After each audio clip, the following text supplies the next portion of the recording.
Okay, para akong Christmas tree nito ng maraming ilaw, but this is reserved in case something trips again.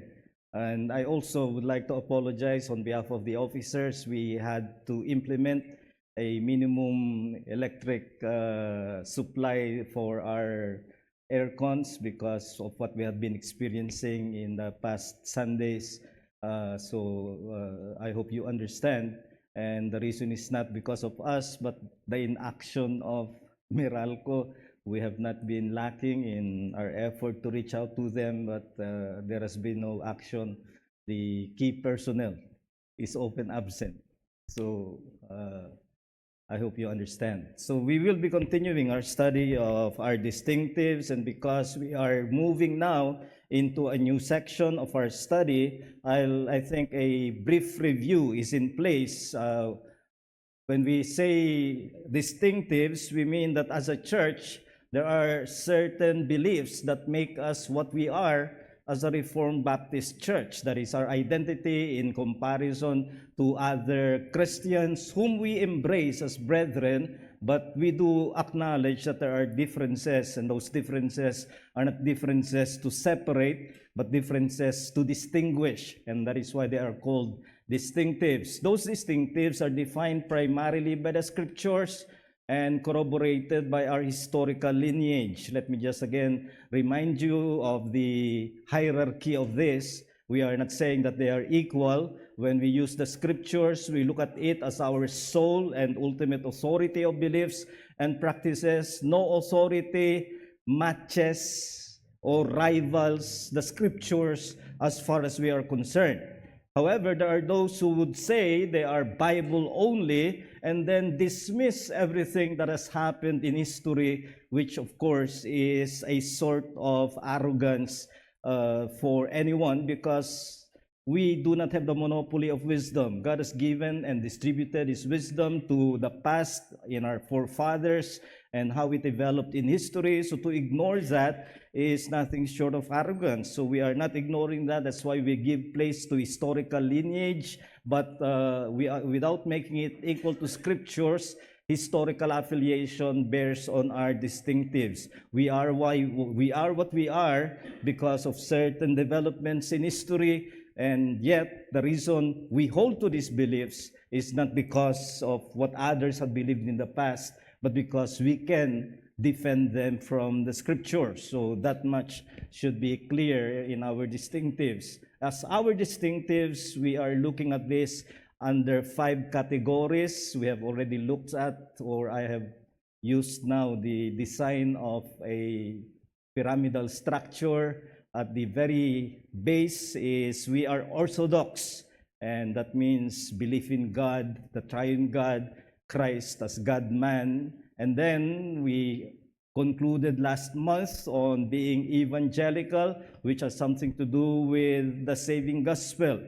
So one can be orthodox and not evangelical, but in order to be evangelical, you must be orthodox. Now we make a step further, or we climb a step further than that, and that is being reformed, which we begin today. After being reformed, we will look at being Puritan, and then the last at the top of the triangle is being Baptist, as far as our church theology is concerned. So having done with evangelical, orthodox and evangelical, we now come to being reformed.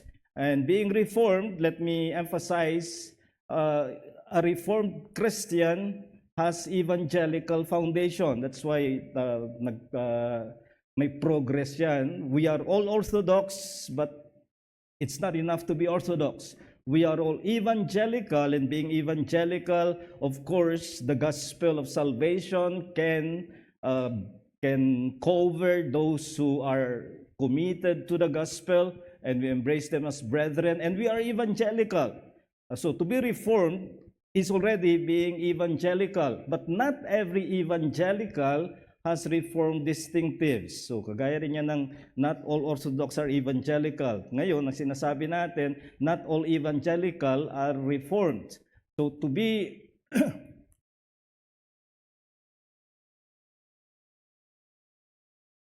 to be reformed, we are referring to dito papasok yung ating consideration of history. Reformed distinctives are focused on the solas of the 16th century Reformation. What differentiated them from and what led them to separate from the mainstream church, the Roman Catholic Church, is because of their beliefs in certain notions or doctrines which they considered to be a requisite to be sola, that is, to be alone. Now, the sola functions as boundaries. They are found boundaries to preclude, para ipuwera na any addition of more beliefs. I think I used the illustration when you are writing a check in numerals, let's say 1,000, 10,000, or 1 million, you follow it with the word only. Now, the word only there does not mean you have a very short substance you are using in the check. It can be 1 million, but only is to disallow any addition of zero that may transform, let's say, 100,000 becomes 1 million pag dinagdagan mo pa ng zero. Kaya to preclude that, it is quite a formal practice to put only to a numeral. Now, ganun ang sola. The sola, the only or alone, is to preclude any addition to these beliefs that characterize Reformed distinctives. So, ang titingnan natin ng una sa mga solas ay sola scriptura.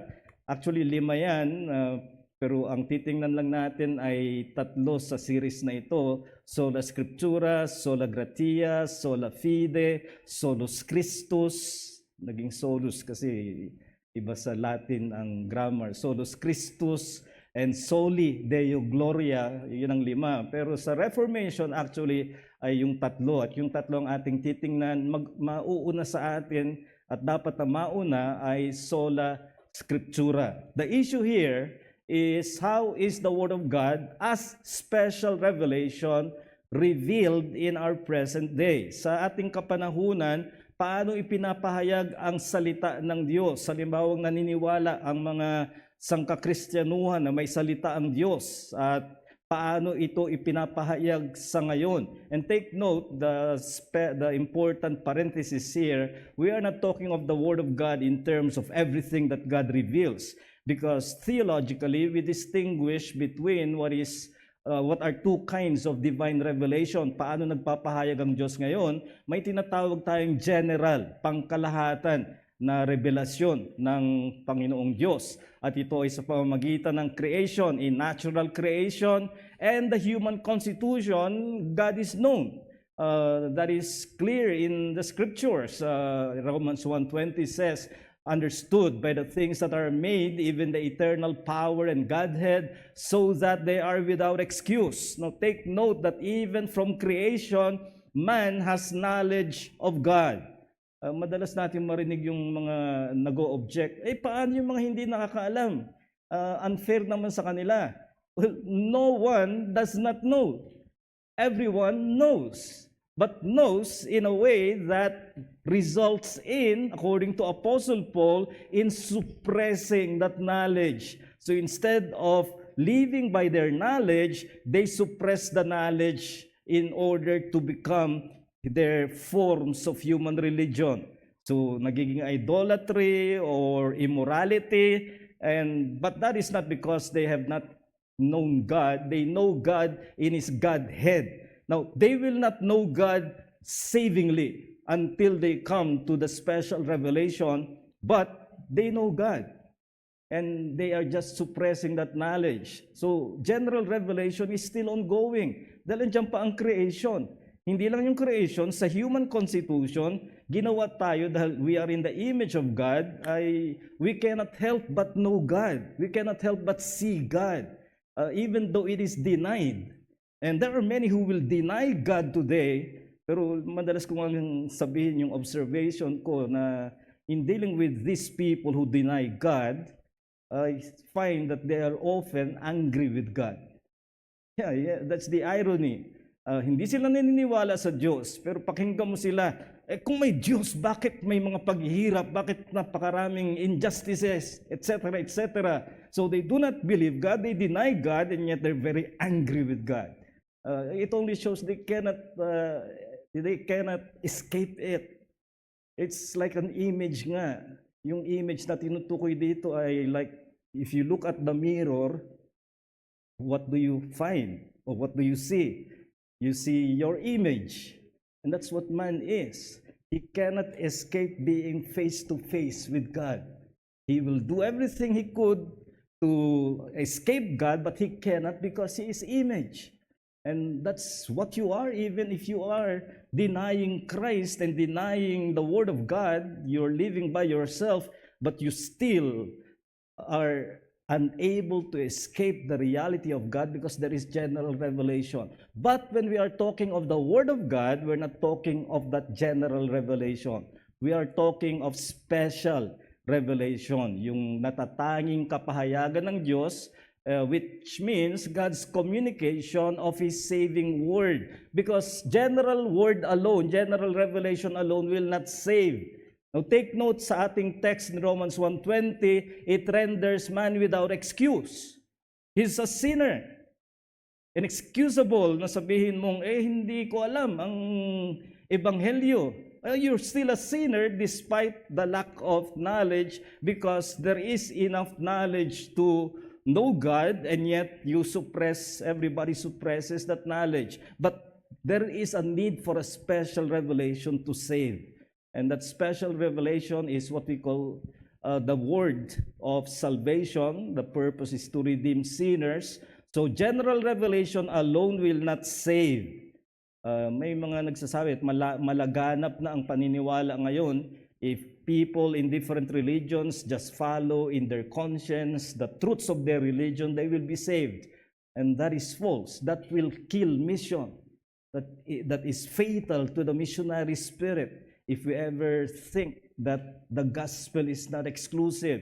So general revelation alone will not save.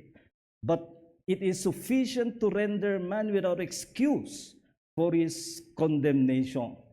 So dito ngayon ang tanong ay, the Word of God, a special revelation, how is that revealed in our present day? At muli, titingnan natin ang wrong approaches para ma-distinguish natin how we see this. Ang una ay mga nagsasabi, God reveals exactly the same way as always. At madalas yung marinig na the way they will reason out is, it is because we have the same God. If God spoke to Adam the way He did in direct speech, why can't He speak to us today? After all, He is the same God. Yan ang marinig mo. Very plausible. It is very plausible to the ears to hear the reasoning. If it is the same God, He must be doing the same thing, and He must be speaking the same way. So these are people who believe that God still directly speak to them in direct speech or some other ways He did in the past. But the reality is there is progress. Progress entails cessation of the old ways to give way to the new. So may mga dati at lilipas yon at may mga bago. Now in Hebrews 1:1 and following ay makikita natin yung may sinabi riyan, God spoke. So that's the one common thing. God spoke, and then it mentions former times.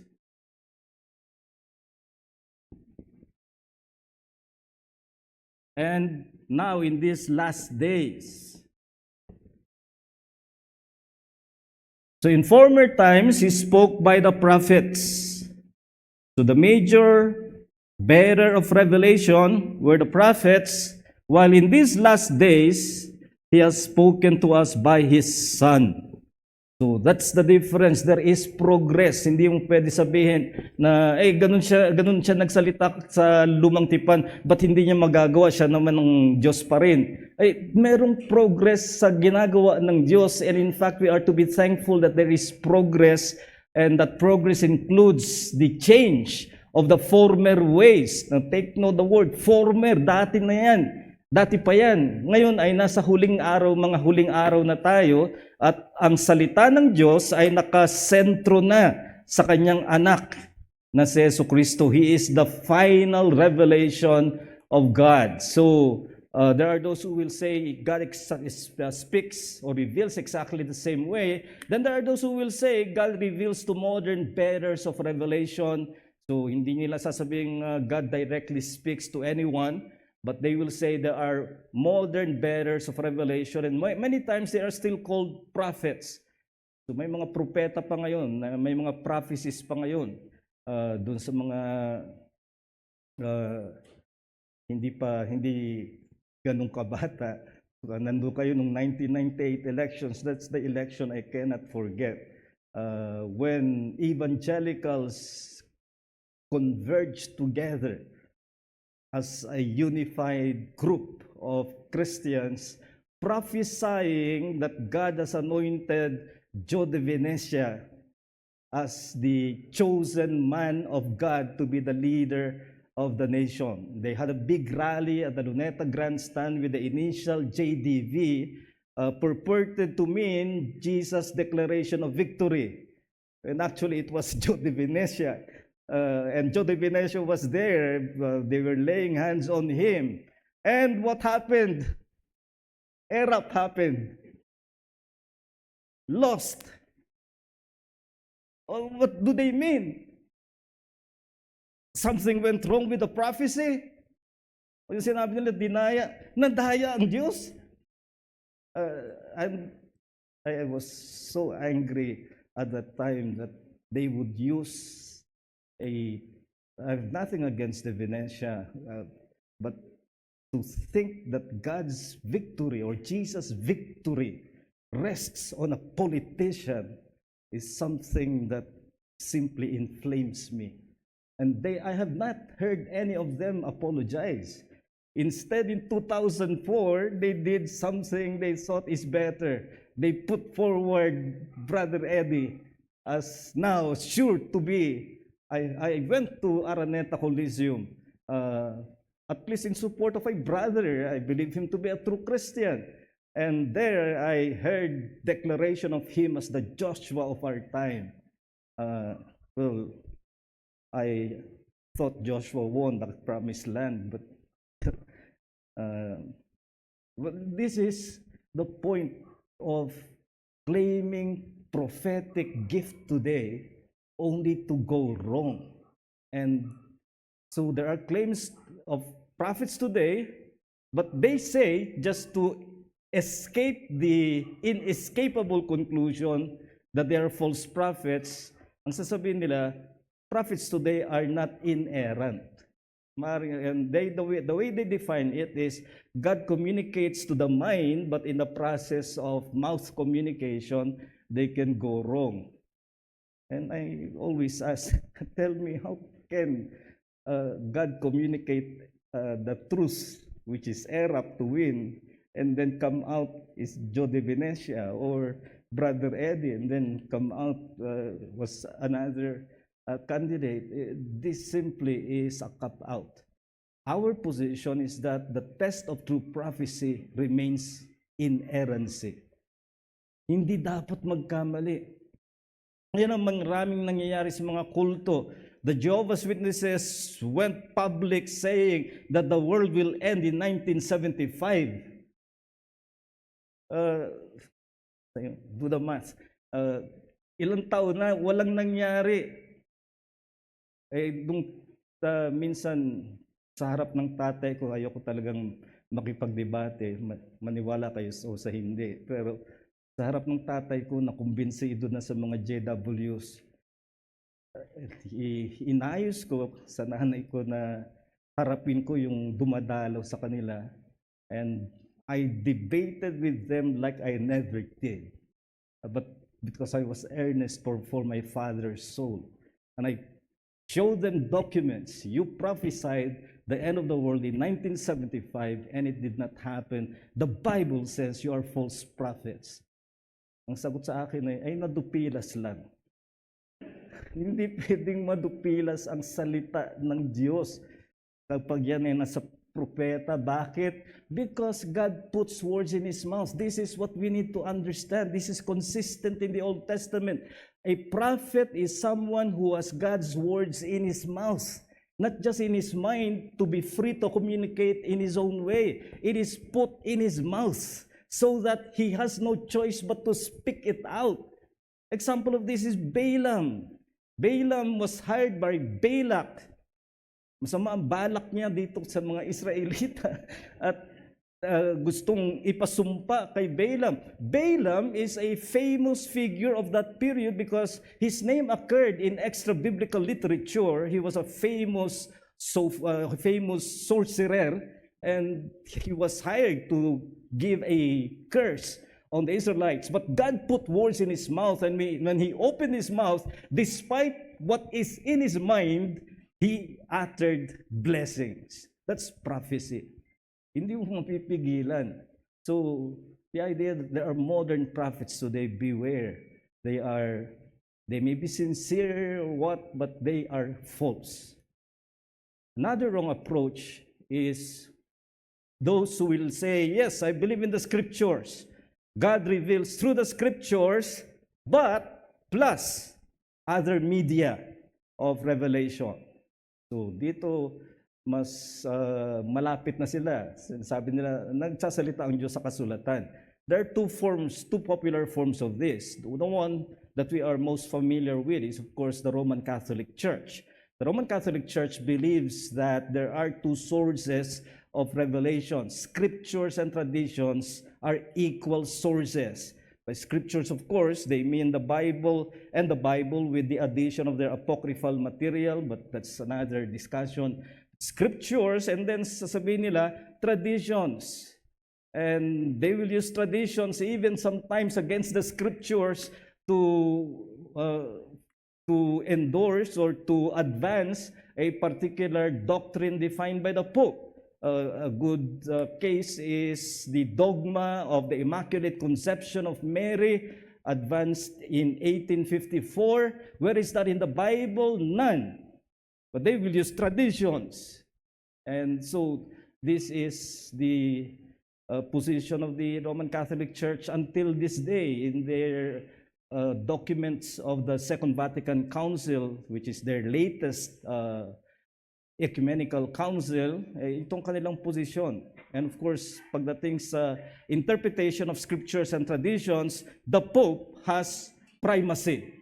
Siya ang mag-i-interpret kung anong tinuturo ng scriptures at ng traditions. The second mode of this is the charismatic position and practice, which holds that the word God reveals through scriptures and then continuing word. Meaning the word has not stopped with scriptures, the word is still actively being revealed to people today. Maybe prophets or pastors or even ordinary Christians. Say they will believe in visions or dreams. And you will often hear them say, as I often try to update myself, hearing what's the latest, they will often say, God had spoken to me last night, and this is His word. And you'll hear something like that again and again. And it is impressive to hear. If you do not know the scriptures, you do not know what to believe, it is very impressive to hear, oh, here's a man who can say God spoke to him. I better listen. But that again is wrong.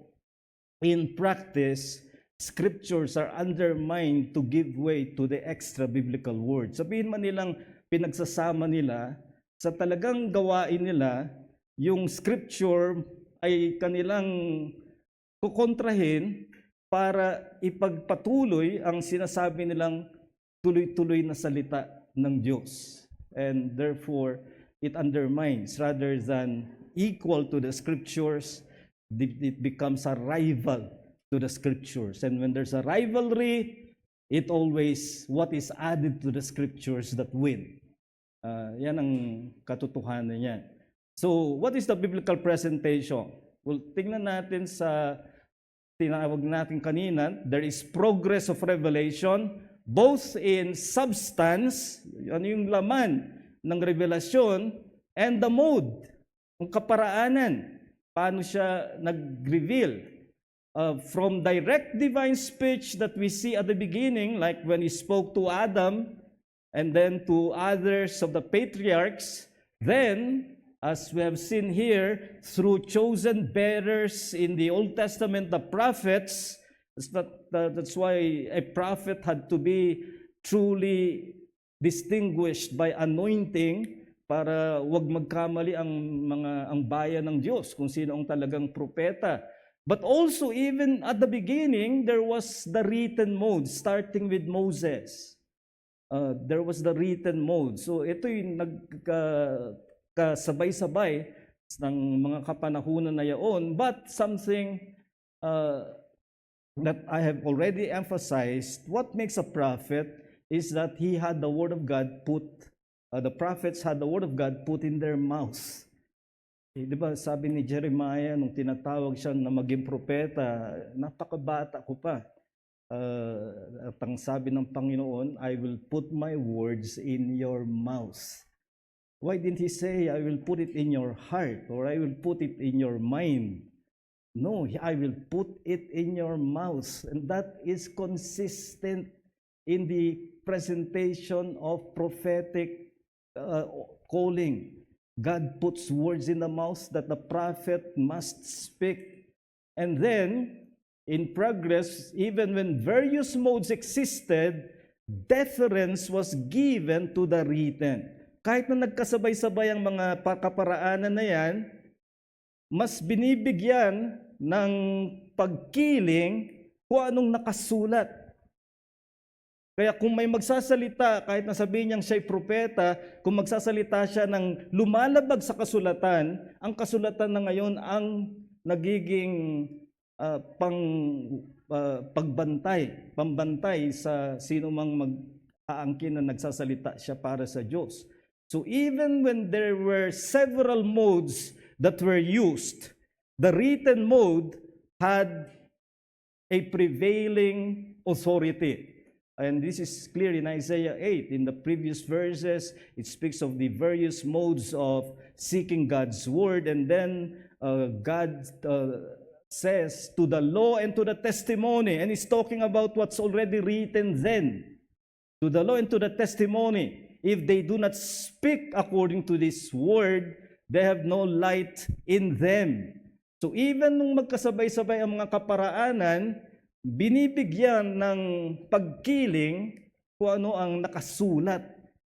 Even then, ang kasulatan ang may nakahihigit na autoridad. So the direction of progress is towards the inscripturated word.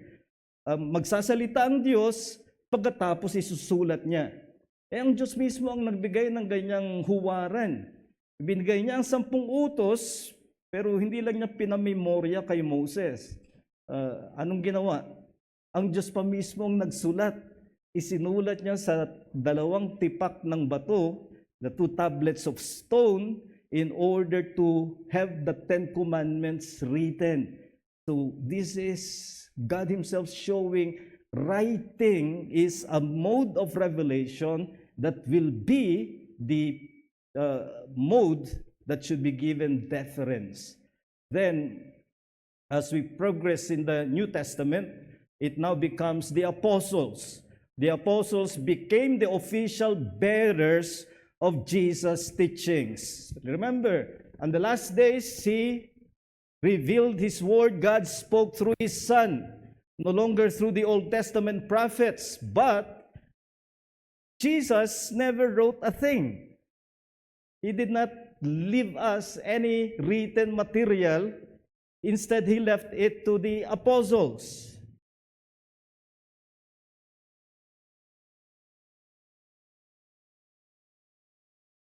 And there are those who will criticize this and say, paano natin malaman kay Jesus yan?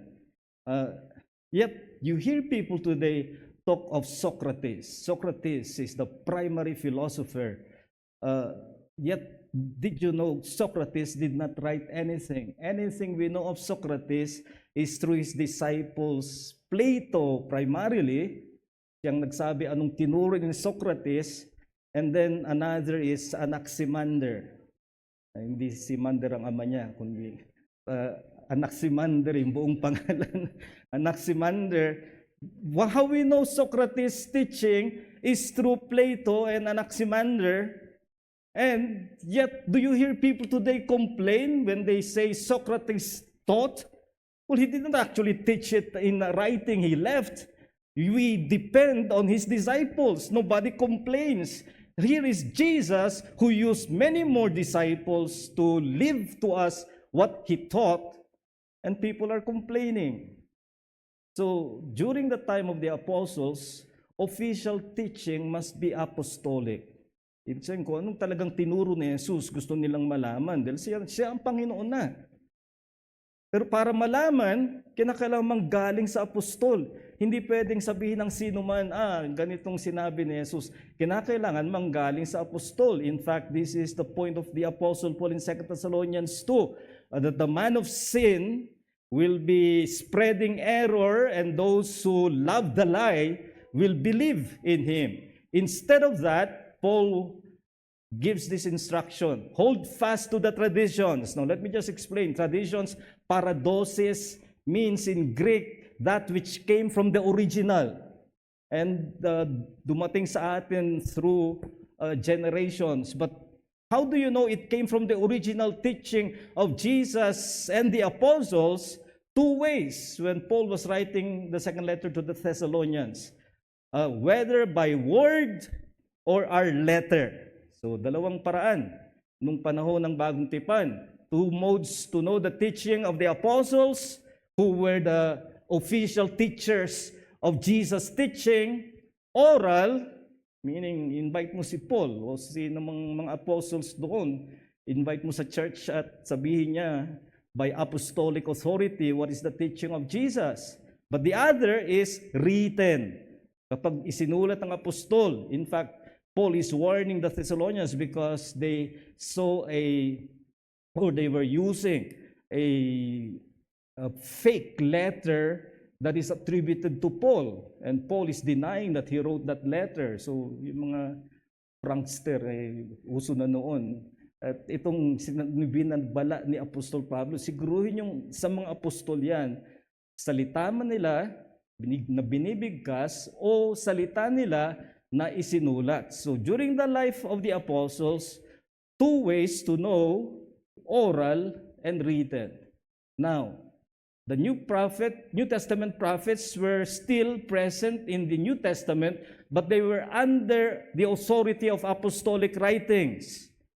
So there were still prophets.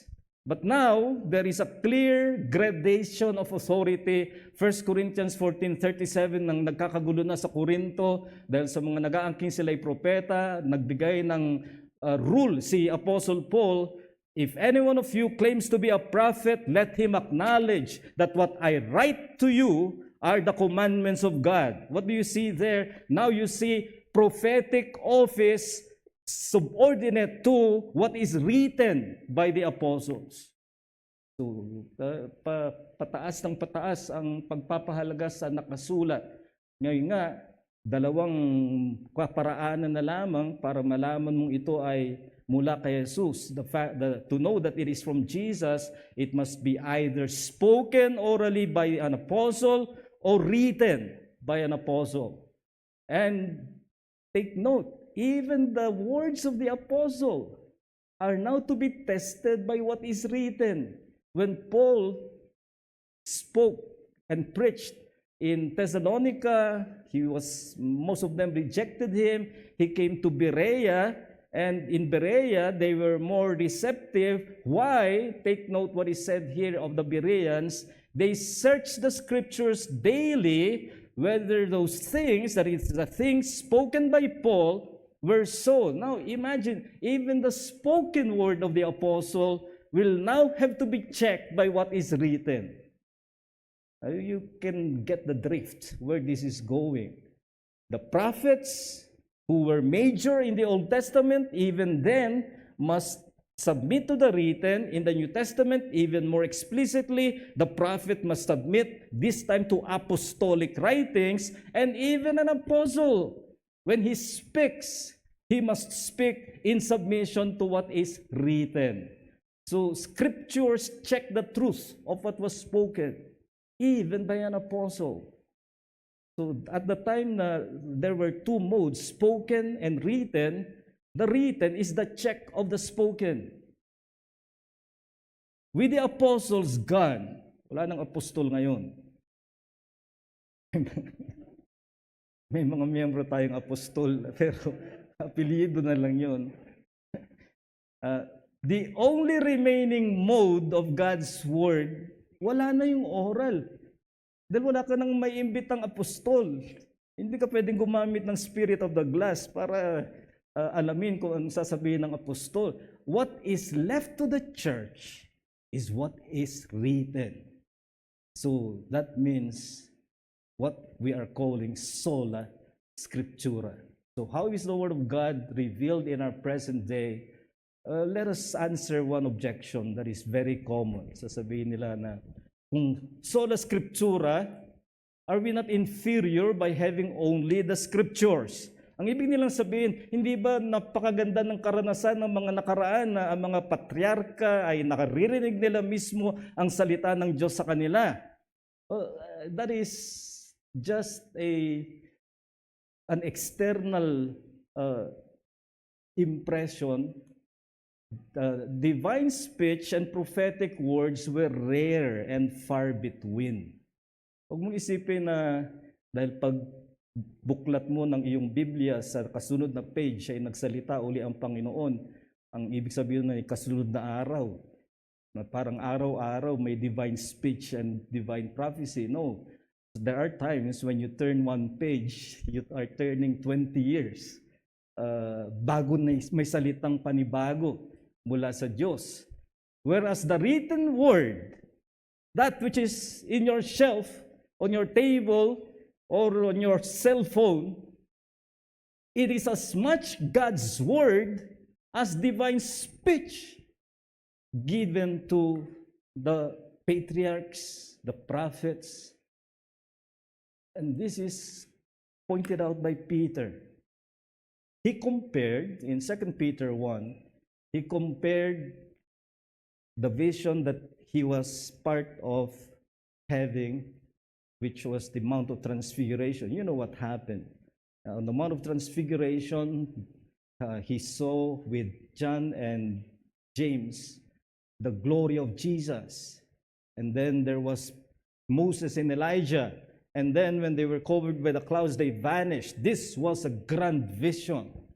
And Jesus himself said so, that some of you will not die until they have seen the glory of my kingdom. And that was the fulfillment. They saw the glory of the kingdom. And yet here Peter, referring to the majestic mountain, still insists that compared to that vision, we have a more sure word.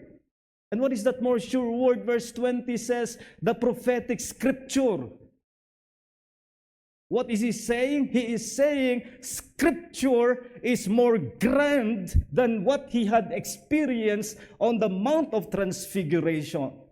And whenever I hear people say of a grand vision they had, and they think they are superior and belong to the elite, they do not belong to any elite. Every Christian has the Word of God available to him, which Peter calls more sure word. That's because it's scripture. Bakit more sure? Magsalita ako sa iyo, pagkaraan ng ilang araw, may mga tabi-tabingi ng mga sinabi kung hindi ko sinabi. Pero scripture, pwede mong balikan. Pag isinulat ko, pwede mong balikan at mas panatag ka na yun talaga ang salita. That's why it's more sure. It's not saying that the words spoken were inferior, but in terms of permanence and certainty and guarantee, it's the written word that is more sure. So the written word, scriptures, is more sure than the most majestic vision. it is more available. Pag vision lang, isang tao lang yan. Pag scriptures are more permanent, and again, because of our infirmity, we tend to forget about visions, experiences. They are blurred by memory loss. And scriptures are repeatable. After a certain appearance by God, it does not happen again.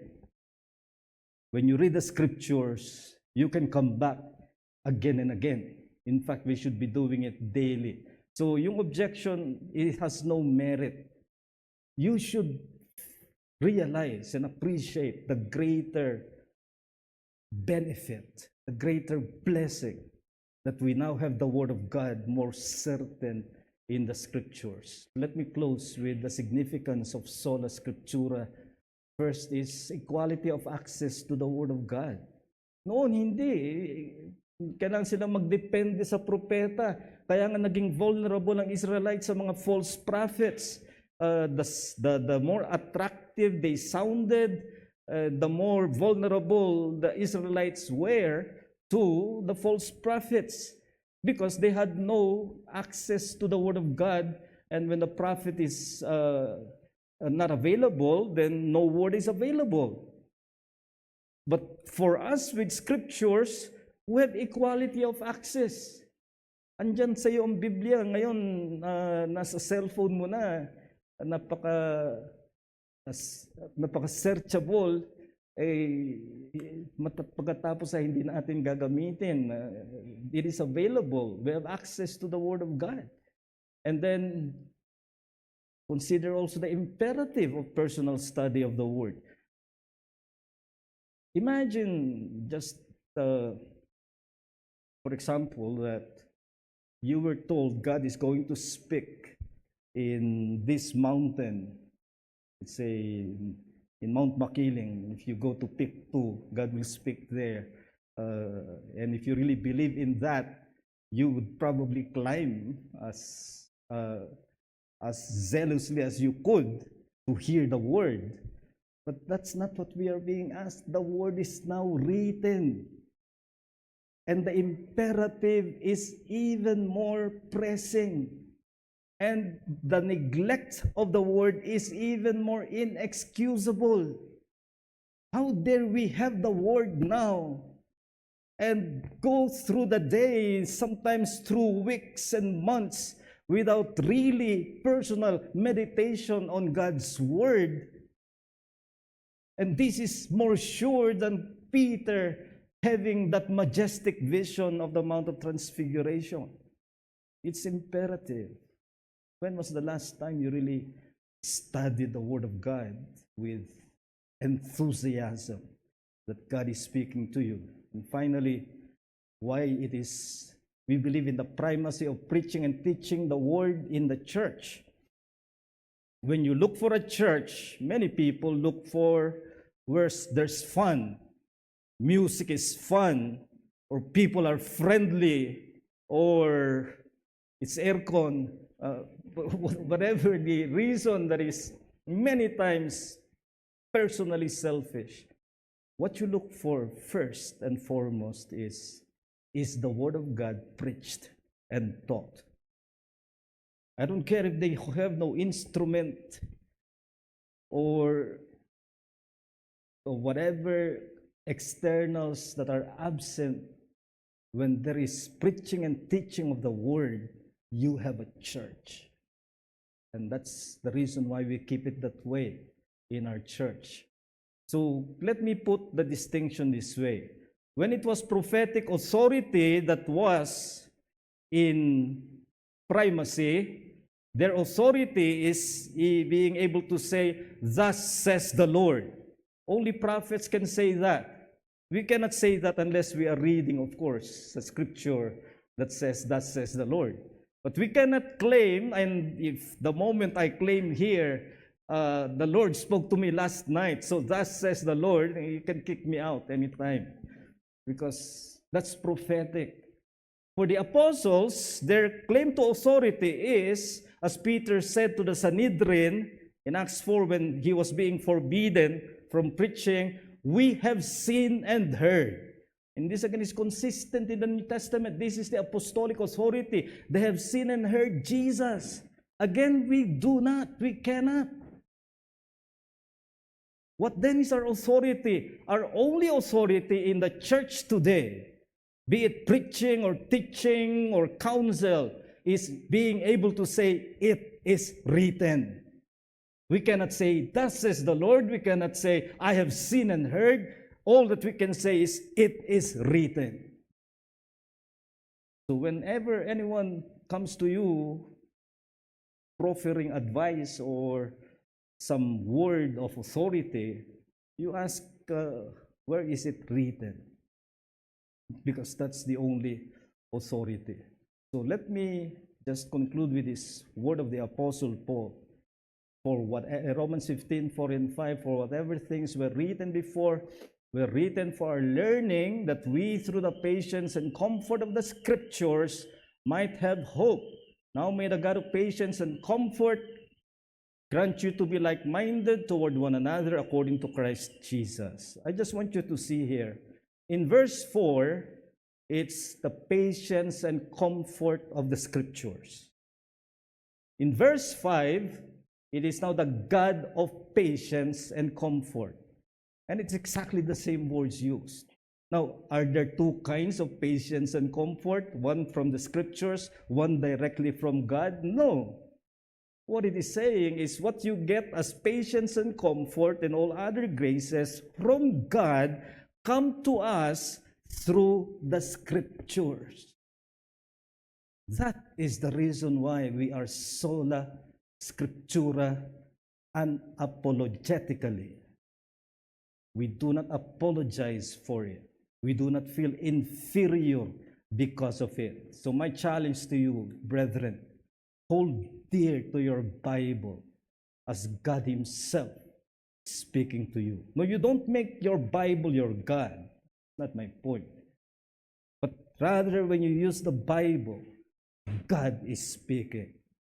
You need comfort, you go to the Scriptures. You need challenge, you need knowledge that is with authority, you go to the Scriptures. And by God, I am thankful that I persevere in the ministry because I hold dear to the Scriptures as the Word of God. I'll not replace it for any grand visions that I hear every now and then people claim. I'm satisfied and I thank God for my Bible, and I hope we have the same attitude. So, any question, clarification, objections of the most intense kind, or testimony about what the Bible means to you? I would love to hear about that. Any thought?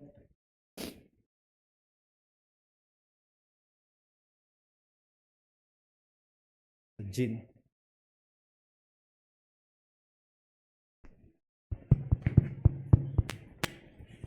Thank you po, Pastor Salazar. Pastor, pwede magtanong doon sa framework. On the framework that you change from circular to the triangle, it means that yung sa top, something that we also share. Kasi napaisip ako kanina na, what about the Bible Bob, for instance, when they are not reformed in their teaching? But is it what makes us distinctive? It's the way we put it on a triangle, Pastor, na I was thinking, kung we are Orthodox, we share with all those who believe in God, triune God, and then for those who are senior moments in a few days, the Orthodox, and then the next one is evangelical. It's showing now. Evangelical, Pastor. And I was thinking about the Bible Bob. So, evangelical din ang Bible Bob. And then if we go up now to our distinctives of the Reform, but they are not. But nasa top nung That's why, if you remember sa ating introduction, what makes us, what distinctives that make us what we are as Reformed Baptists. Because there are other Baptists. Not all Baptists are Reformed. Now, all who are Reformed will be evangelical if they are truly Reformed. Unfortunately, not all Baptists are Reformed. And there we will see when we come to our Baptist distinctives. Ang pinagkaisa nila as Baptist is their belief in what the church is by nature, their belief in how baptism is to be administered. So doon sila nagkakaisa, pero maraming mga Baptist ang hindi Reformed. That's why we are studying here Reformed Baptist distinctives. Tita Te.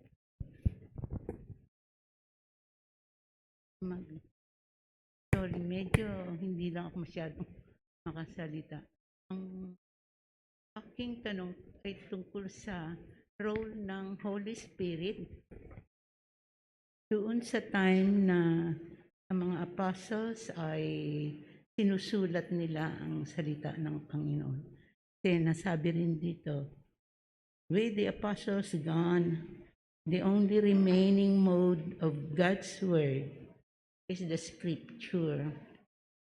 Ngayon, nung nawala na ang mga apostles, ano pa rin ang role ng Holy Spirit doon sa sinabi dito na the primacy of preaching, teaching scripture in the church.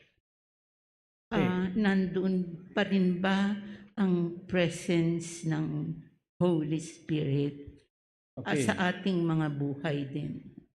Okay, maraming salamat po. It's a good question. So, when it comes to the writers, the role of the Holy Spirit, according to 2 Peter 1:21, is they were moved by the Holy Spirit. So, 2 Peter 1:21. When it comes to the writings they produced, it's inspiration. That's 2 Timothy 3:16. Now, inspiration here should actually be translated breathed out. Theopneustos, breathed by God. And what is the significance of that? God's breath is His mode of creation. Diba? He breathed into him the breath of life and he became a living soul, and etc. So it's the mode of God's creation when life is given. So in calling the scriptures, all scripture, Paul says, given by inspiration, the writings themselves were the products of God. Using human instrumentality is the product of God. What about preachers and teachers today? Let's just say preachers. Well, they're still continuing, but what we call it empowering and anointing.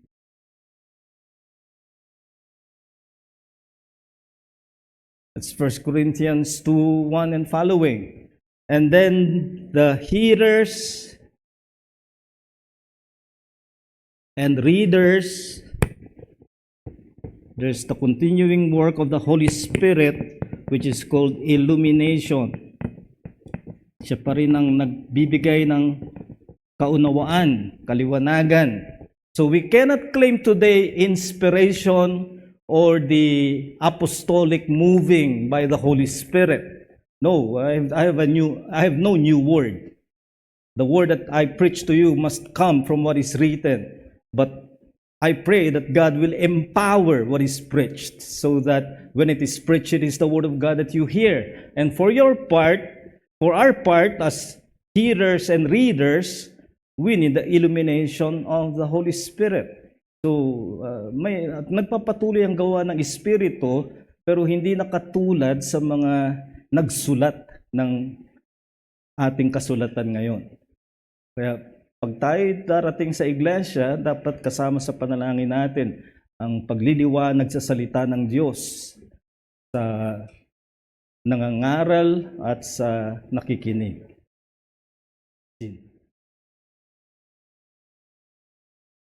Pastor, in this structure, where is the translation?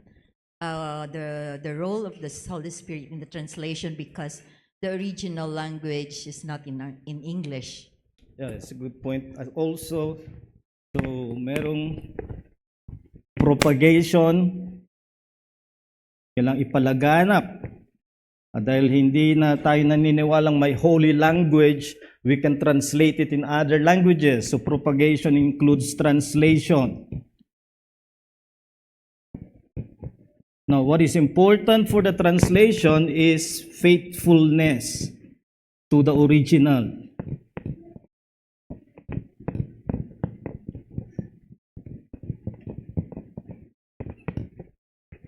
Dapat tapat siya sa original dahil ang ginamit ng Diyos na lengguwahe ay Hebrew sa Old Testament, Greek sa New Testament.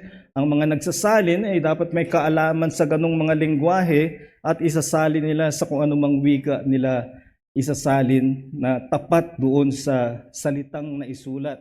And because we believe in verbal inspiration, meaning in the original, every word is the product of God's breath. Then the translator should make the effort that in his translation, he can reproduce every word in the original. And sometimes it takes several words to translate just one word or vice versa. And yet, that's what we need. Yan ang tinatawag na verbal equivalence. Na yung translation ay ginamit yung wika sa original at isinalin sa wikang sinalin niya. May mga tinatawag na dynamic translation. They are only after what they think is the original thought. And then they translate it in what they think may be better words to maintain the original thought. Like the NIV, yung verbal equivalence, you have the KJV, NKJV, ESV, NASB, yung dynamic NIV, may place dyan, except that sometimes the translators become guilty of a biased interpretation. Isasalin nila sa maling salita na iba na ang kahulugan. Ang ikatlong level, paraphrase, is not even a translation. Paraphrase, the thrust of a paraphrase is to modernize the expression. Now, am I against the paraphrase as such? No, I use the New Living Translation as my paraphrase version, but I do not consider it a translation. It is sometimes helpful to modernize your expression of what is in the original, but sometimes, or many times, many paraphrase versions today are distorting the original. So I would urge you to have a verbal equivalence translation. That's why we're using here in our church the ESV, which I believe to be at present the best translation as verbal equivalence. Iyan. Hindi ko niyan. Bago yung maliit na iyan. Pastor, with regards naman po sa interpretation, most of evangelicals would claim sola scriptura, but in terms of interpretation, then medyo nagkakagulo. Some are allowing, for example, female pastors because they say na it's different or cultural lang yung time na yun. So, yung mga ganong issues, Pastor. Yeah, pagdating sa interpretation, babalik pa rin tayo sa sola scriptura. Ang naging prinsipyo ng mga reformers, and that's why we are reformed, their principle was scriptura scripturae interpres. Scriptures must interpret scriptures. So you do not impose your bias and say, ay, hindi na pwede yan ngayon kasi ganito na tayo. If it is written and you interpret it according to the scriptures themselves as written, then you have to make it as binding as they are intended to be. For example, yung case na sinabi ni Deacon Ian na mga babaeng pastor, mangangaral sa iglesia. You have 1 Timothy 2:11 and following, clearly forbidding that, not because women are inferior, no, but because they have a different calling. And the reasons attached by Paul is not the culture in Ephesus. That's what you will hear people who practice, female preachers and pastors are doing. Sinasabi nila, ganyan lang kasi sa Ephesus, mga palaaway ang mga babae doon. Minsan na itatanong, sila lang ba? But regardless, the point that Paul attaches is what? Creation and the fall. The two events that are defining of humanity regardless of culture. So, hindi ito cultural. Ito ay by creation. Ian? Hello. Pastor, siguro po asking for advice lang po. Kasi po may... One-on-one or? Hindi po. Medyo general naman po ito. Siguro po, let's say po may friend po tayo na na non-reformed and pinipilit po sa atin yung maling paniniwala po nila sa tingin natin.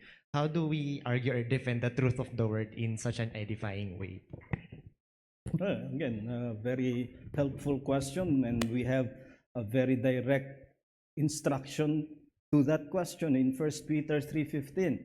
Be ready to give an answer to those who will ask of the hope that is in you. And then it adds with gentleness and meekness, fearing the Lord Jesus Christ. So you do not be contemptuous. Minsan nakakapikon talaga sila. At pag napikon ka, gaganti ka ng pamimintas sa kanila.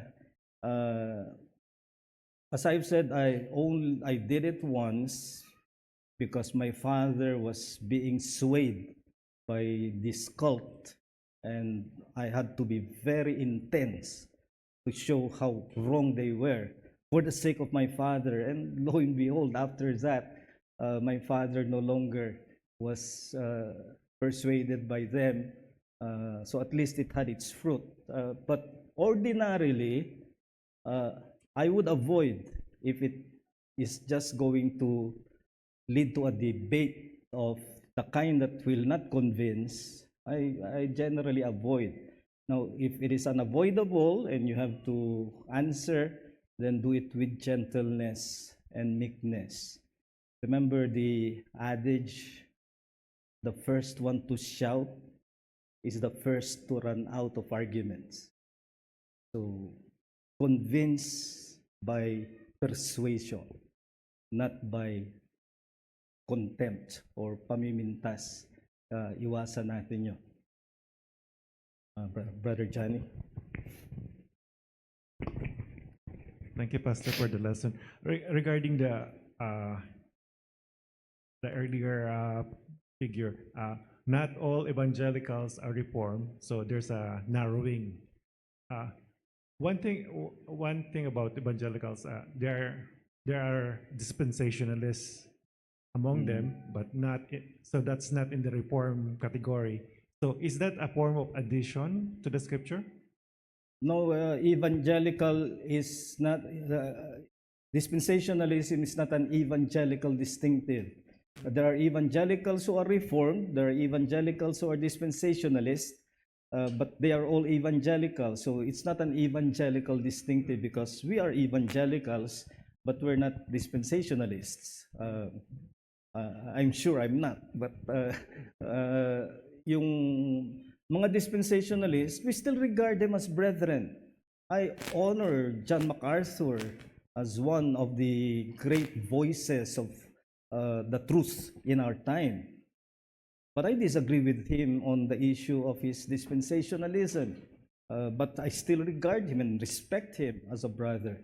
So, but being dispensationalist is not a distinctive of evangelicalism. That is the distinctive of fundamentalism. So are there reform that are dispensationalists? No, you cannot be reformed and be dispensationalist. Why? Because the reformed perspective explains progress in biblical history as covenant, a single covenant running through. Dispensations divided the progress into dispensations. And the key to dispensationalist interpretation is distinguish Israel and the church. So, may ibang plano ang Panginoon para sa Israel, sa ngayon ay suspended muna at magpapatuloy pag nag-rapture na ang church at magkakaroon ng tribulation period because they distinguish Israel and the church. Reformed theology does not. Reformed theology holds that the progress of revelation means that Israel continues, but in the New Testament is now identified with all the people of God, which is the church, Jews and Gentiles. So yun ang key sa dispensationalism. Jean? Pastor, that means na yung wrong interpretation, yung dispensationalism, it's a wrong interpretation of the scriptures, di po ba? It is. Can we make that conclusion? And reflect ko lang na maybe that explains now what's happening in America and the support or no support for the war that's happening in the Middle East. So I was thinking there's some material consequence of a wrong interpretation of the Word of God. Well, there are some results of interpreting that Israel is still the special people of God today. I believe that there is still a plan for Israel as for other nations as well. But Israel is just one of the nations. Hindi na special nation. But I am supportive of Israel in the sense that Israel is surrounded by Arab countries determined to annihilate Israel. And for that, as a believer in justice, I support Israel to have its own existence. I support the Palestinians to also have their own existence. But the fact is, many extremists are after the annihilation of Israel, and that has to be taken into account. But the dispensationalism belief in Israel as a special nation still that will have God's own plan to fulfill, separate from the church, that cannot be accepted. Isang patuloy nilang pinanghahawakan ay pinangako ng Diyos yung lupain. Kaya dapat matupad yun. Ang sagot ko riyan ay tinutupad. Pero, kagaya sa New Testament, pinalawak pa. Ang ibibigay nun ng Panginoon ay mundo. We will inherit the earth. Ayaw mo pa nun. Magpipilit ka doon sa kapirasong lupa, ang pangako na nga ay mundo para sa Hudyo at Hentil na magiging mananampalataya. So you see, this is, it takes more explanation theologically, but just to show where they are wrong. Yes, Carol. Gusto ko lang pong, I really can't help but thank God for being the recipient of the preservation of His Word throughout the years. Yung mga taong talagang nagsaliksik upang magkaroon tayo to what we have now. And I'm really thankful as well. Dati po kasi, hindi ako palabasan ng Old Testament. I thought it's just something historical, a story na ano. But when I started reading the entire Bible, I marvel more, I get to know more of God's nature and attributes. And mas nakita ko lalo kung paanong kagaya tayo ng mga Israelita na paulit-ulit, na nakakalimot, paulit-ulit, na nagkakasala, paulit-ulit, na just like what you mentioned, Pastor, na we forget what is already given to us by the Lord. And it also helps me reading through the entire Bible, especially in the Old Testament, really helped me see more. I mean, really helped me stood more on what God had given us with the written word. At mas lalo pong tumibay yung maging foundation at gabay ang salita ng Panginoon sa lahat ng tatahakin natin sa buhay. And it also helps me helps me not to interpret the scripture based on my emotions, based on what I think, but instead to follow Him, saliksikin ang salita ng Panginoon na ibinigay niya sa atin for the answers on how I ought to respond to whatever life may bring. So, yun po. Okay, thank you, Carol. And this is one of the wonders of our time. The Bible is still here, complete. Didn't we just sing, the Bible stands like a mountain towering far above the works of men. Its truth by none ever was refuted, and destroy it they never can. Many have attempted. The Roman Empire is gone. The Bible is still here.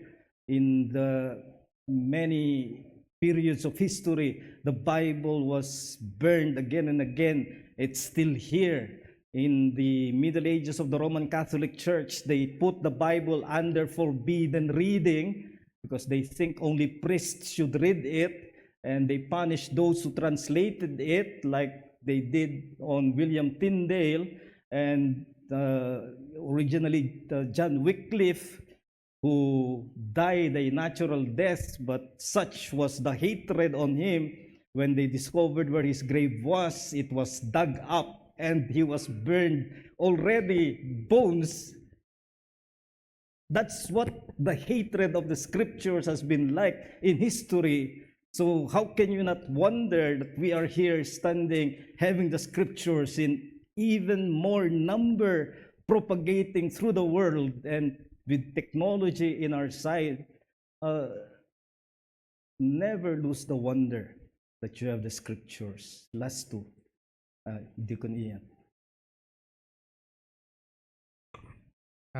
Pastor, ano kaya yung mga modern days na temptation na with regards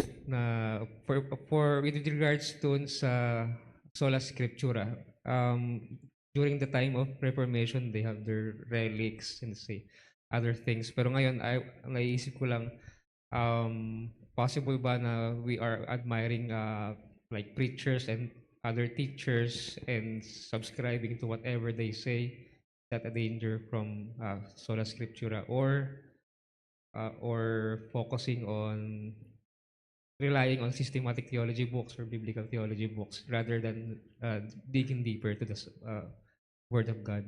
Well, first of all, it is not wrong to have teachers you learn from and you profit from. It is the way God intended it to be.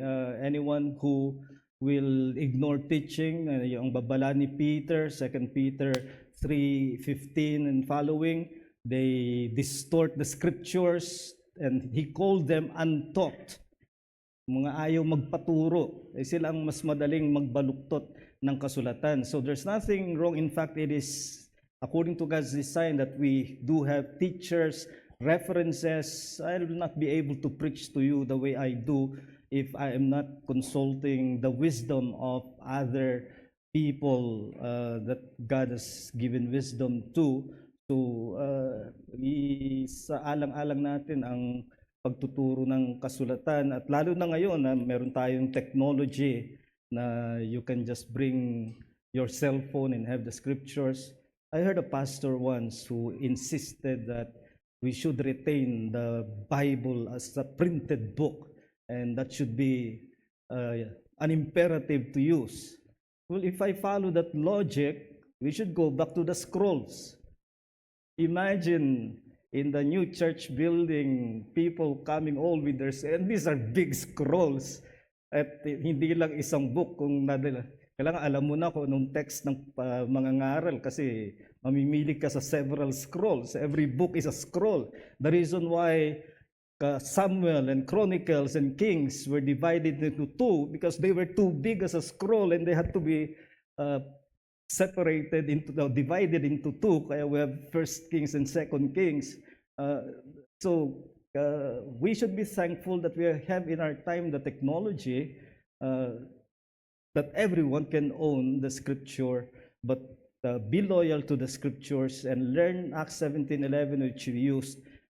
Meron ka mang napapakinabangan na guro, i-check mo pa rin siya by scriptures. Check the scriptures whether those things are so. Last po, Ate Emma.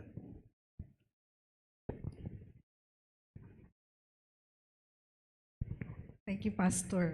Talagang I'm benefited by these distinctives of our Reformed Baptist faith. And sa totoo lang po, ang dami nang na-correct dun sa mga wrong beliefs ko before I came. And I would have to say na yung passion mo, Pastor, for the scriptures, contagious. And if anything, I would really want to thank this church is parang na-whet yung appetite mo to really hunger more for the word. At ako naman, ang nahihirapan ako, Pastor, is, teka, ang dami ko palang hindi alam. So I would follow this teacher, I would follow the blog of this other famous na ano.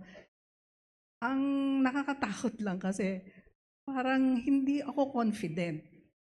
Parang ang feeling ko, ang dami ko pang hindi alam, and also that ties my hand to volunteer as somebody who can teach or disciple other people.